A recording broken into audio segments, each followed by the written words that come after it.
ഇല്ല. ആരുടെയോ ഒരു റിക്വസ്റ്റ് വന്നു, ഞാൻ അക്സെപ്റ്റ് ചെയ്തു.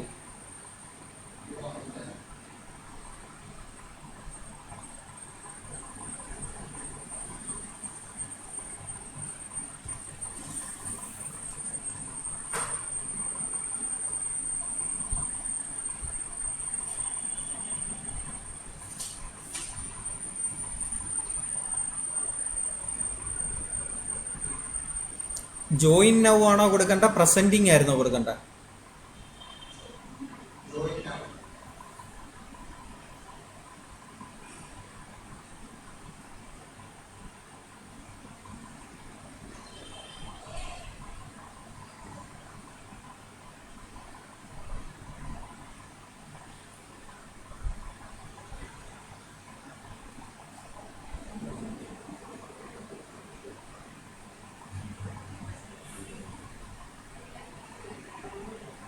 സാറേ കിട്ടുന്നില്ല, നെറ്റ് കിട്ടുന്നില്ല. സാറങ്ങ് ക്ലോസ് ചെയ്തേരെ. ഞാൻ പ്രസന്റിങ് ആ കൊടുത്തത്.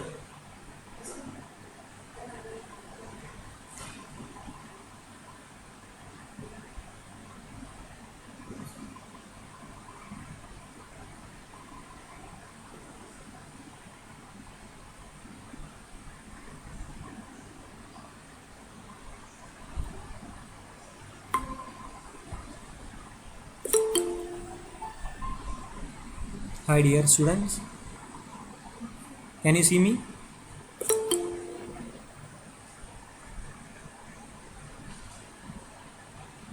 Please reply in chat box.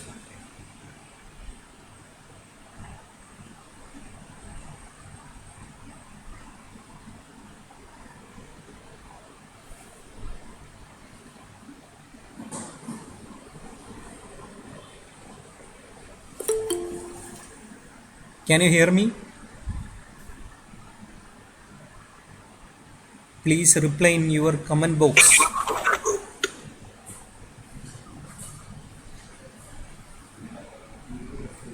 Okay, let's start.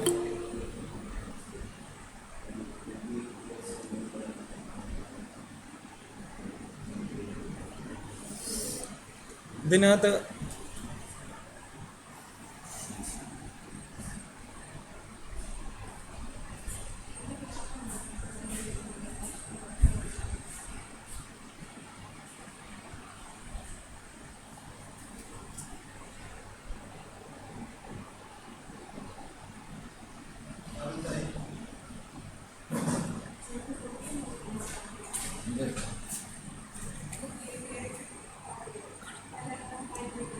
എന്നെ കാണാൻ പറ്റുന്നുണ്ടെന്ന് പറഞ്ഞു.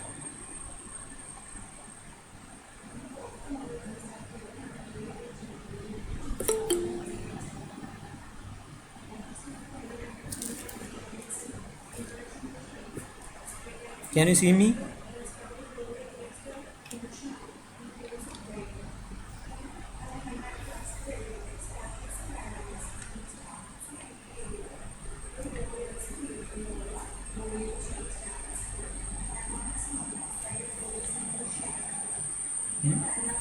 This one.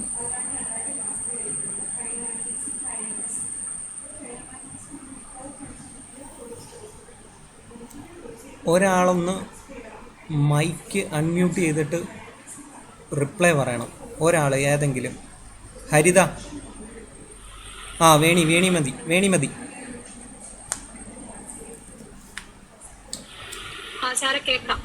കാണാൻ പറ്റുന്നുണ്ടോ എന്നെ?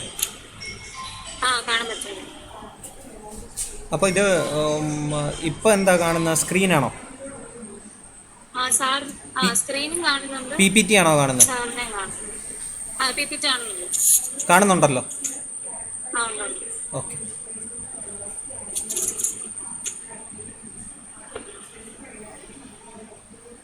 Good morning students. Yesterday we discussed arch dam and different types of arch dam.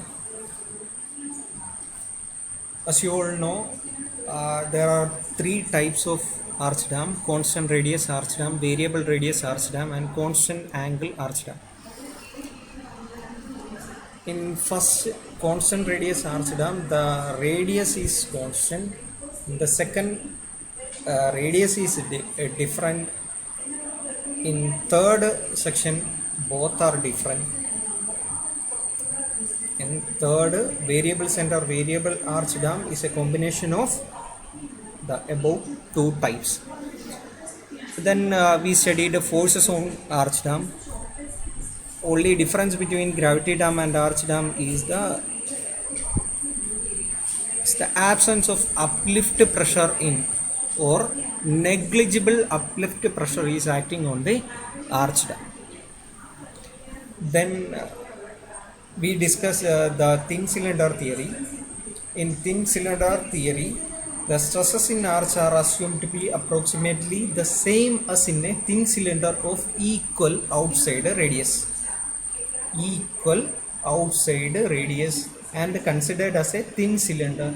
It is an approximation, and on moving in that assumptions, we derived the thickness of arch dam. Thickness is equal to WHR divided by F.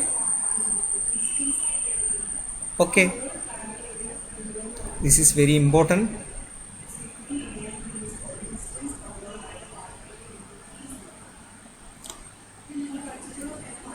If you look into this picture,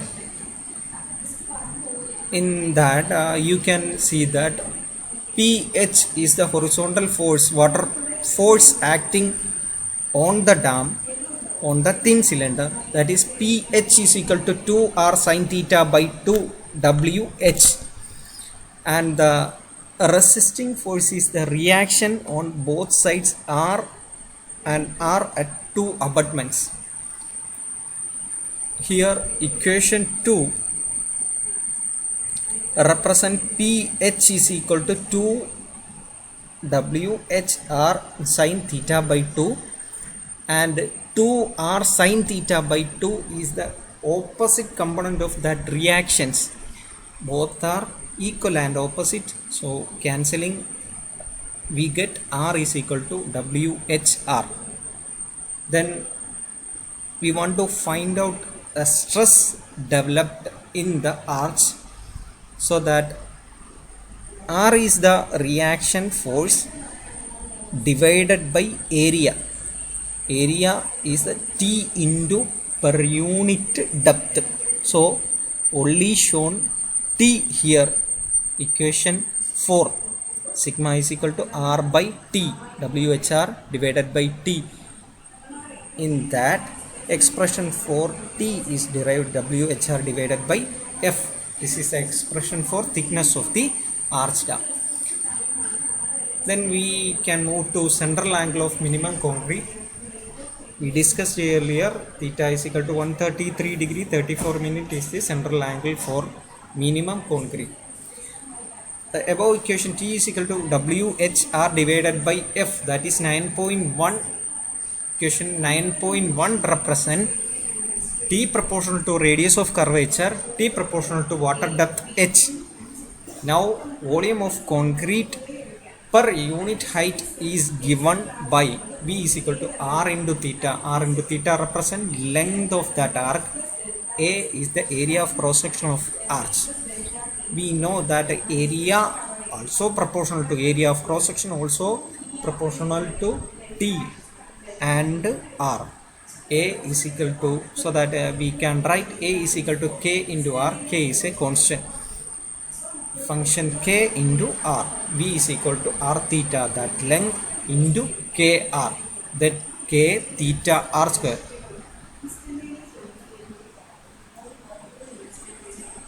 Then we can identify that sin theta by 2 is equal to L by 2 divided by R. L by 2 is the opposite side and R is the hypotenuse. Sin theta by 2. This figure, theta by 2 is the central half of the central angle. Opposite side is L by 2. Total length of the arch thin cylinder is L. Half of the length L by 2. Hypotenuse R, L by 2 R. sine theta by 2 is equal to L by 2r. From that we can derive r is equal to L by 2 sine theta by 2. Then we can substitute this r into v is equal to r theta into kr. There is r square we substitute. Then for minimum volume of concrete, dv by d theta must be 0. Upon solving theta, we will get 133 degree 34 minutes. This is the most economical angle. This is asked in MG University's exam several times. Then we move to limitations of thin cylinder theory. Some of the limitations are shown here. 5 limitations are shown here. Other 2 design procedure are also want to discuss. There is 3 design methods. One is thin cylinder theory, second is elastic theory, 3 trial load analysis. First one we assumed arch is a thin cylinder. Okay, in that arch only we considered a reaction from the abutment, that is only like simply supported beam, and on the other hand forces acting only on water pressure. No other forces is considered, only water pressure and reaction force are considered. Following are the limitations of thin cylinder. The arch first of all, the arch section we assumed is thin cylinder, but it is not a thin cylinder, only a assumption. We know that I discussed earlier, in Idukki Dam there is a double curvature spherical arch dam, not a thin cylinder. They are also not free at abutment. Here in thin cylinder theory it is shown that the R acting on the abutment, it's only simply supported. For that simply supported beam only have one reaction. First limitation is arch section are not thin cylinder, they are also not free at abutment. There is no provision for considering shearing as well as bending stresses in the arch. As discussed earlier, only considered reaction forces and water pressure acting on the arch. Anything else is not considered. There is second limitation is there is no provision for considering shearing, bending stresses, etc. Third limitation, the analysis is based on only the water pressure, temperature stresses, ice thrust stresses are not considered. Then fourth, plastic flow of concrete, shrinkage stresses in concrete have also not been accounted. Then the stresses due to rib shortening and that due to yielding of abutment have also not been taken into account. What is rib shortening? Is material expand or contract due to the arch material is expand or contract due to water pressure. There is a compressive stresses and tensile stresses due to this elongation and compression. So that stress is known as rib shortening stresses and yielding of abutment. Here only considered reaction force only, that is simply supported. That in actual case this is not a simply supported one, it's a fixed at abutment, so there is a yielding may take place. It is also not considered in the thin cylinder theory. This is also very important topic, limitations of thin cylinder theory.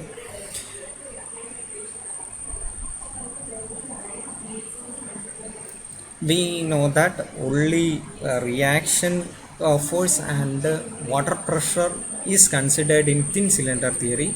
In elastic theory, these four stresses are also considered.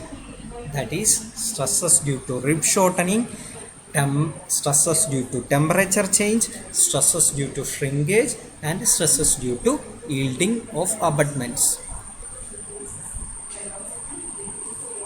In this figure, we can identify that at the abutment there is a fixed end. In the previous theory, there is only a simply supported. This is somewhat similar to the actual situation. In the case of arcs, the ends are fixed. The distance between them, that is the span, does not change due to the water pressure acting radially from the upstream side. That restriction of the change of span causes additional stresses known as rib shortening stresses. Similarly, the changes in temperature tends to cause the changes in span, and due to fixity at the end, temperature stresses are introduced. Similarly, additional stresses are introduced due to yielding and the shrinkage of concrete. These stresses are also incorporated in elastic arch theory. Then the trial load analysis. In this, we earlier studied that it contains a series of horizontal arches and a series of vertical arches. Here in first figure A, which can shown AB as a horizontal arch and CD is a vertical cantilever. There is a common point O. In we studied in structural analysis, we found out deflection at some beam points. Here we analyze the horizontal arch and cantilever beam separately, and at the common point there must be same deflection. The horizontal arch and vertical cantilever are analyzed for a particular load and found out deflection. That deflection at a common point must be same in case of trial load analysis. This is described in this slide. Both the cylinder theories as well as elastic theory is based on the assumptions that any horizontal arch ring is independent of arch ring below and above it. This is not true. The arch rings are not independent due to the restriction. The actual analysis is extremely complicated. The USPR devised the trial load analysis, which gives reasonably satisfactory approximation. No more details is necessary according to our syllabus. Then we are moving to next topic, earth dam. The module 5 contains arch dam and earth dam. Earth dam, we know that material of construction is earth. Earth dam can be divided based on the method of construction. Earth dam can be divided into two categories. First one, rolled fill dam. Second one, hydraulic fill dam. In rolled fill dam, it is a conventional method. What is that? We use earth moving machineries such as trucks for loading and moving the soil and dumping it in a suitable place. Then compaction machineries are used, bulldozers are used for leveling. That type of construction is known as rolled fill dam. In hydraulic fill dam, in that type we use certain pumps for carrying soil and water as a mixture and transferred to the corresponding points. Rolled, there is two types of earth dam based on method of construction: rolled fill dam and hydraulic fill dam. Rolled fill dam earth moving machineries are used and compacted. In second one, hydraulic fill dam, the pump is used for filling a particular place.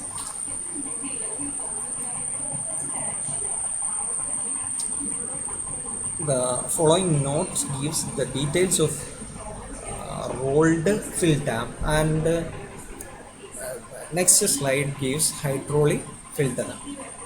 The materials are excavated, transported and placed by hydraulic methods of pumps.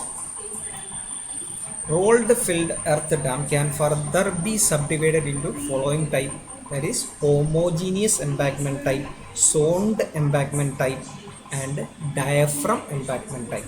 There is three subdivisions in rolled filled earth dam: homogeneous embankment type, zoned embankment type, diaphragm embankment type. In homogeneous type, only one material is used for one soil material is used for construction of an earth dam. The figure shows homogeneous dam that over an impervious foundation, some homogeneous material, a single material is filled and make this cross section. H is the height of water above the upstream. Here we shows the top flow line. This is known as phreatic line. This is this is parabolic section, top flow line. Can you see the top flow line? There is chance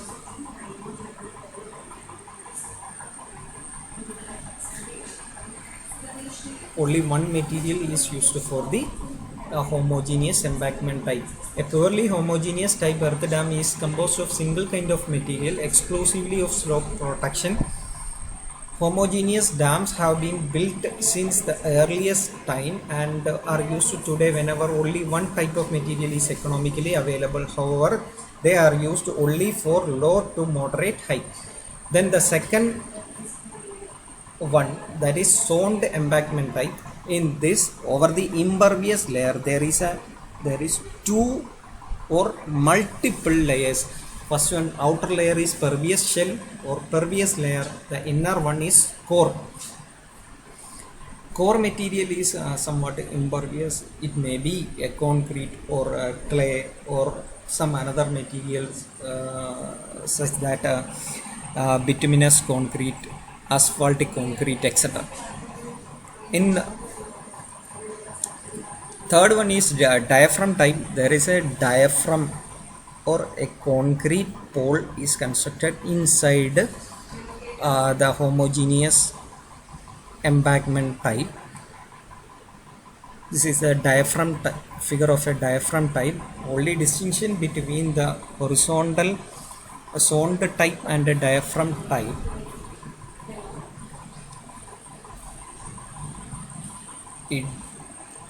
Diaphragm thickness must be less than 10 meter, first condition. Then the second condition, the difference between zoned embankment and a diaphragm type is, in diaphragm type the thickness of the diaphragm, thickness of the central part is less than 10 meter. If we consider a zoned embankment type, the core portion is greater than 10 meter. Thickness is greater than 10 meter. Second condition is less than the height of embankment above any corresponding elevation in the dam. Here you can see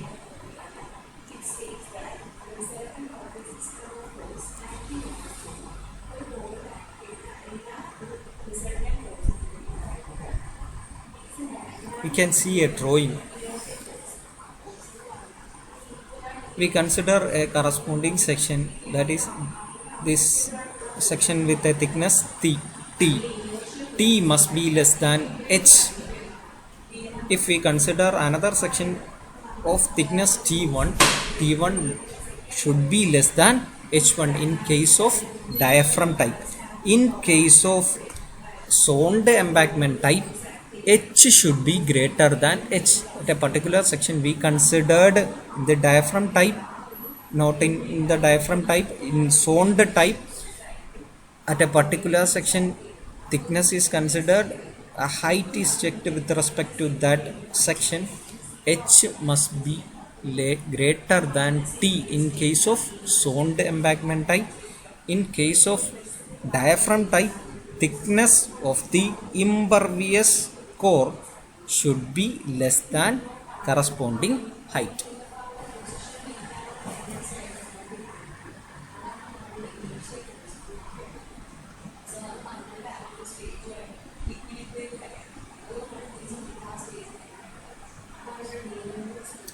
This is noted here. If the horizontal thickness of the diaphragm at any section is less than 10 meter or less than the height of the embankment above any corresponding elevation in the dam is of diaphragm type. Otherwise, it is a zoned embankment type. Then we move to another topic, causes of failure of earth dam. In spite of taking great care in construction of earth dam, some failures have occurred in the past. However, a knowledge of principal lessons learned from the failure and damages in the past is essential for the training of earth dam designers. On the basis of investigation reports on the most of the past failure, it has now been possible to categorize all type of failure into three main classes. First one, hydraulic failure, total 100% failure. There is a hydraulic failure are about 40%. Most of the failure are took place due to hydraulic failure. Then seepage failure. Then another is structural failure. Hydraulic failure, 40% of the total failure are due to hydraulic failure, 30 are due to seepage failure and a structural failure.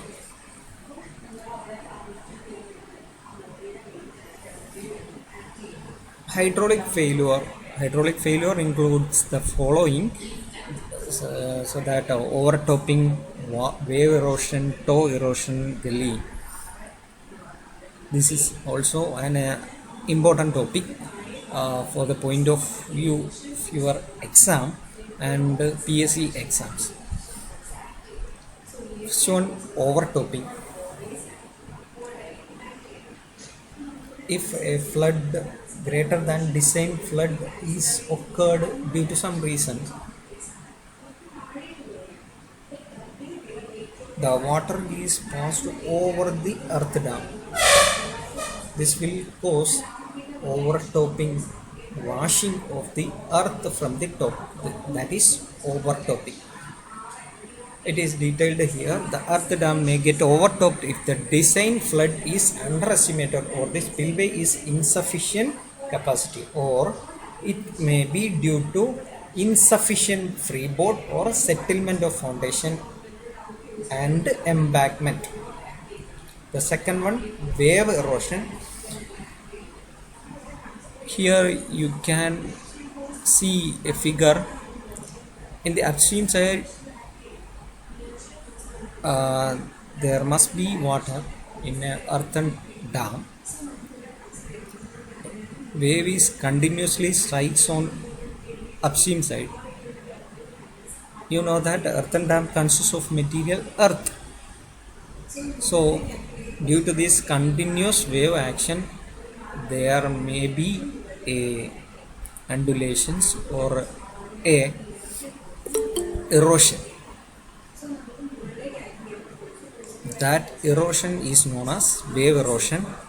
Toe erosion is the erosion take place at the top. This upstream side bottom point is known as heel. Downstream side bottom point is known as toe. Wave erosion take place at the upstream side is known as wave erosion, heel erosion. Wave erosion occurred at toe is known as toe erosion. Hydraulic failures are overtopping, water passes over earth earthen dam. Then wave erosion, wave continuously striking at the upstream side. Toe erosion, wave continuously down. If there is water at the tail race, that wave continuously strikes on toe. There is toe erosion take place. Fourth one is gullying. If high rain, heavy rain is taking place, it forms a gully at the surface of an earth dam, which continuously grow to the failure of the dam. Downstream slope may fail due to formation of gullies by heavy downpour due to heavy rain. Then we will go to seepage failure. Thank you for listening.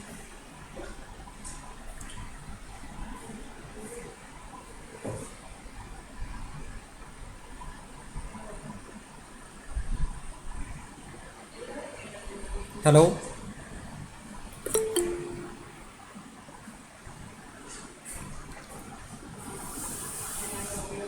കേൾക്കാൻ പറ്റുന്നുണ്ടോ? Hello. കഴിഞ്ഞു, class കഴിഞ്ഞു. എല്ലാവരും ഉറങ്ങിക്കഴിഞ്ഞോ? Class കേട്ടിരുന്നോ?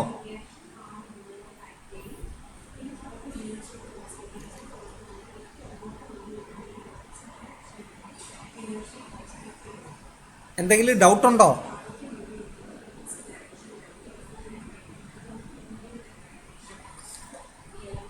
കുറച്ചുകൂടെ എടുക്കട്ടെ?